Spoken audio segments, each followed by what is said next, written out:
നമസ്കാരം, news prime മലയാളത്തിലേക്ക് സ്വാഗതം. ഇസ്രയേലിനെതിരെയുള്ള പോരാട്ടം, അമേരിക്കയ്ക്കെതിരെയും ഇസ്രയേലിനെതിരെയും ഇറാൻ ഉറച്ചു നിൽക്കുമ്പോൾ ചൈനയും റഷ്യയും ഇറാന് സാമ്പത്തിക സഹായം മുതൽ കൃത്യമായും യുദ്ധോപകരണങ്ങൾ വരെ പരസ്യമായി നൽകിക്കൊണ്ടുള്ള നീക്കമാണ്. അതായത് ഒരു ശക്തിയായി ഇറാനെ നയിക്കുന്ന രീതിയിൽ, ഇറാൻ്റെ ഒപ്പം നിന്നുകൊണ്ട് ഒരു ട്രൂ അലൈ എന്ന രീതിയിലേക്ക് തന്നെയാണ് അവർ നീങ്ങുന്നത്. ഇരു രാഷ്ട്രങ്ങളും സംയുക്തമായി ചേർന്ന് തീരുമാനമെടുത്തുകൊണ്ട് തന്നെയാണ് ഇറാനെ കൂടുതൽ ഉത്തേജിപ്പിക്കുന്ന, കൂടുതൽ കരുത്തേകുന്ന രീതിയിലേക്ക് കാര്യങ്ങൾ വ്യക്തമായി നടപ്പിലാക്കുന്നത്. അതായത് ഖമേനിയുടെ മകൻ, ആയത്തുള്ള അലി ഖമേനിയുടെ മകൻ മുസ്താബ ഖമേനി വളരെ വ്യക്തമായി തന്നെ പറഞ്ഞു, യുദ്ധം തങ്ങൾ നിർത്തുകയില്ല, യുദ്ധം നിർത്താൻ യാതൊരു രീതിയിലുള്ള ആലോചനയുമില്ല. അതിന് കാരണം ഇതിൻ്റെ എല്ലാത്തിൻ്റെയും തുടക്കമിട്ടത് ഇസ്രയേലാണ്. ഇസ്രയേലിനോടൊപ്പം അമേരിക്കയും ചേർന്നാണ് ഞങ്ങളുടെ പരമോന്നത നേതാവിനെ വധിച്ചത്.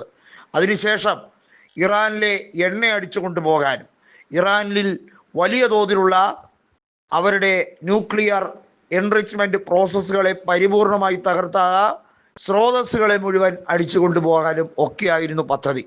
അതിനുവേണ്ടിയുള്ള റെജീം ചേഞ്ചിന് വേണ്ടിയാണ് അവർ ഇരു രാഷ്ട്രങ്ങളും മോഹിച്ചത്.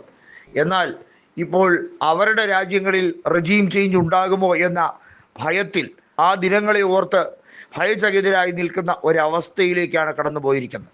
ചുരുക്കി പറഞ്ഞാൽ ഇറാനെ സംബന്ധിച്ചിടത്തോളം ഇത് ഒരു നിർണായക ദൗത്യം നിറവേറ്റുന്ന നിമിഷമാണ്. റഷ്യ മധ്യസ്ഥ ചർച്ചയ്ക്ക് തയ്യാറാണ് എന്ന് പറയുമ്പോഴും അമേരിക്കയുടെ മുമ്പിൽ ചില ഉപാധികൾ മുന്നോട്ട് വയ്ക്കുന്നുണ്ട്. ആ ഉപാധികൾ അമേരിക്കയ്ക്ക് അനുസരിക്കാൻ കഴിഞ്ഞില്ലെങ്കിൽ അമേരിക്കയെ സംബന്ധിച്ചിടത്തോളം കൂടുതൽ നഷ്ടങ്ങൾ ഉണ്ടാകും എന്നുള്ളത് വളരെ വ്യക്തമാണ്.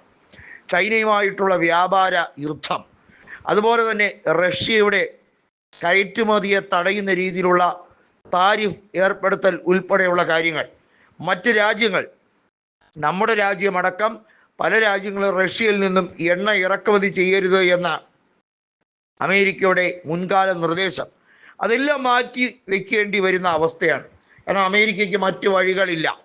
റഷ്യ വളരെ വ്യക്തമായി പറഞ്ഞു, ഞങ്ങൾക്ക് മേൽ ഏർപ്പെടുത്തിയിരിക്കുന്ന ഉപരോധം ഉൾപ്പെടെയുള്ള കാര്യങ്ങൾ ഏകപക്ഷീയമായി അത് പിൻവലിക്കപ്പെട്ടില്ലെങ്കിൽ അത് വലിയ രീതിയിലുള്ള പ്രത്യാഘാതങ്ങൾ ഉണ്ടാക്കും. അത് നിങ്ങൾ വരും ദിവസങ്ങളിൽ കാണാനിരിക്കുന്നതേ ഉള്ളൂ. ഇറാനെ ചൊടിപ്പിക്കാനും ഇറാനെ പിന്തിരിപ്പിക്കാനും ഞങ്ങൾക്ക് കഴിയും. അതാണ് പുടിൻ പറഞ്ഞ ഏറ്റവും പ്രധാനപ്പെട്ട ഡയലോഗ്. അതായത് ഇറാനെ സംബന്ധിച്ചിടത്തോളം അവരെ ചൊടിപ്പിക്കാൻ റഷ്യ വിചാരിച്ചാൽ കഴിയും. റഷ്യ നിലവിൽ ഇറാൻ്റെ ആണവ കേന്ദ്രങ്ങൾക്ക് സംരക്ഷണം കൊടുക്കുന്നത് പോലെ പരിപൂർണമായി യുദ്ധത്തിൽ ഇറാനോടൊപ്പം സഖ്യം ചേരാനും റഷ്യ തയ്യാറാണ്.